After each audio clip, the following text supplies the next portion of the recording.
রোশনাই আর আদিত্য দুজনে মিলে একটা সিনেমার শুটিং করছে। খুব খুশি হয়েছে পরিচালক। এবার একটা অ্যাড শ্যুট করতে কলকাতায় আসতে হবে। আদিত্য বলল, ফোন করেছিল ওরা।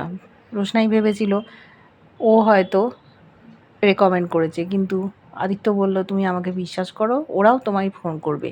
কলকাতায় যেতে চায় না রোশনাই, আরণ্যক আছে বলে। অনেক বুঝিয়েছে আদিত্য। বলল, ও যদি মুম্বাইতে আসে তুমি কি মুম্বাই ছেড়ে চলে যাবে? তারপরে বুঝতে পেরেছে রোশনাই এটা তোর কাজ, আর এটা ছোট্ট কাজ, 1-2 দিনের ব্যাপার। ও যেতে রাজি হয়েছে বন্ধুত্বের খাতিরে। কেমন আছে শরীর জানতে চেয়েছে। আদিত্য বলল, আমি খুবই ভালো আছি। আপনি এত যত্নে রেখেছেন, আপনাকে তো আমি কিছু দিতে পারি না। বলল, দেখো, আমি তোমার কাছ থেকে কিছু চাই না, তুমি এই যে বন্ধুত্বটা রেখেছো এটাই আমার কাছে অনেক। তারপরে আদিত্য ওর কাছ থেকে চলে গেছে।